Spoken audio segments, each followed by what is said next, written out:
Bonjour et bienvenue dans cette deuxième vidéo capsule qui a pour but de vous expliquer le deuxième principe important de la pensée créatrice qui se trouve à être l'analogie. Qu'est-ce que ça veut dire?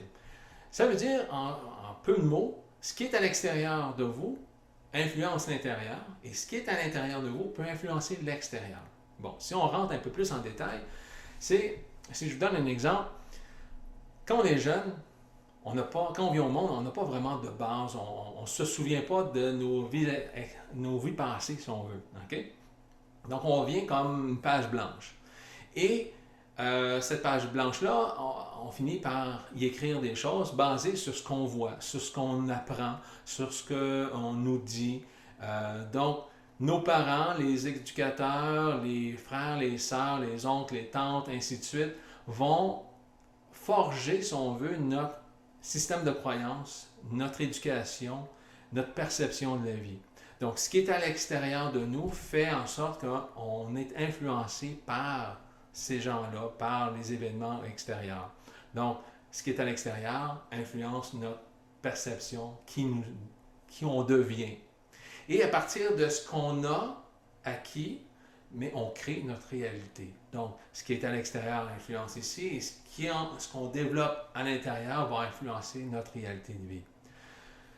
Il faut réaliser que tout ça, c'est des notions virtuelles. Il n'y a rien de tangible, il n'y a rien de pris dans le béton.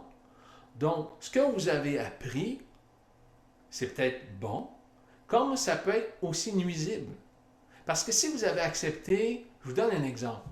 Vous êtes jeune et vous avez une passion. Il y a quelque chose que vous faites que quand vous le faites, là, vous êtes dedans, le temps passe comme ça. Puis là, vous dites aux gens autour de vous, moi, c'est ça que je veux faire. Ça me passionne, j'aime vraiment ça. Puis là, il y a quelqu'un alentour de vous, un parent, par exemple, va vous dire, ben oui, ça n'a pas d'allure. Comment tu peux pas vivre de ça? C'est bien trop difficile, c'est bien ici, tu n'es pas fait pour ça. Et vous, en tant que personne qui fait confiance à cette autre personne-là, qui est votre parent, supposons, bien, vous acceptez ce que cette vision-là, cette perception-là que la personne a, parce que vous y faites confiance, et vous acceptez. Donc, vous passez à côté possiblement d'une belle passion, d'une belle vie passionnante, parce que vous avez cru à quelque chose de l'extérieur.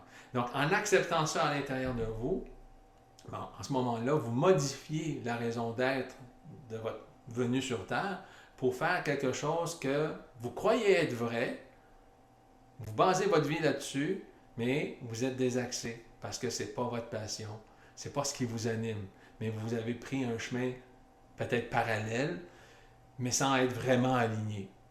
Donc, vous créez une vie qui ne représente pas nécessairement qui vous êtes, mais plutôt ce que vous avez accepté des autres.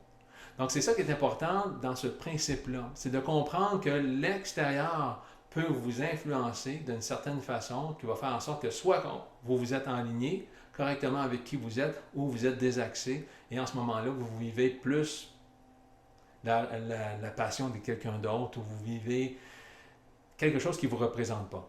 Okay? De toute façon. Donc, ça peut même être un enfer pour quelqu'un en réalité si la personne ne suit pas sa raison d'être. Puis je vous donnerai un autre exemple aussi de ça, c'est que il y a deux types de personnes dans la vie. Okay? Vous avez le choix d'être soit la personne qui se fie sur ce qu'elle voit autour d'elle pour bâtir sa personnalité et puis de créer après ça une réalité de vie basée sur ça, ou carrément vous vous fiez seulement sur ce que vous imaginez ici et vous créez à partir de ça. Ça, je vous dirais que c'est la partie où on crée à partir de notre imagination, c'est un petit groupe de personnes. Là, on parle d'inventeurs, des créateurs, les musiciens, les artistes, ainsi de suite. Ça, c'est tous des gens qui se basent beaucoup plus sur ce qu'ils ont ici et ce qu'ils vivent ici pour manifester dans leur vie. Et non pas sur le monde extérieur pour créer quelque chose qui ne les représente pas nécessairement. Donc, vous avez le choix dans la vie. Vous avez soit la possibilité d'être influencé de l'extérieur pour créer votre vie, ou vous créez votre vie à partir de ce que vous créez dans votre mental et vous le propager à l'extérieur de vous. Moi, je vous dirais que si vous décidez de créer votre vie à partir d'ici, puis de le vivre là, ça devient une passion. Et en ce moment-là, vous êtes une personne passionnée qui influence positivement les gens. OK? Donc, moi, je vous suggère plutôt d'aller vers la deuxième option que de faire en sorte que de vivre selon ce qui se passe autour dans votre réalité. Parce que ce qui se passe autour de votre réalité, je vous le dis, là, c'est que du virtuel. Même si ça vous paraît très réel, vous pouvez tout changer ça à chaque instant. Je vous laisse là-dessus et on se revoit sur la troisième vidéo capsule. OK? Merci beaucoup. À la prochaine.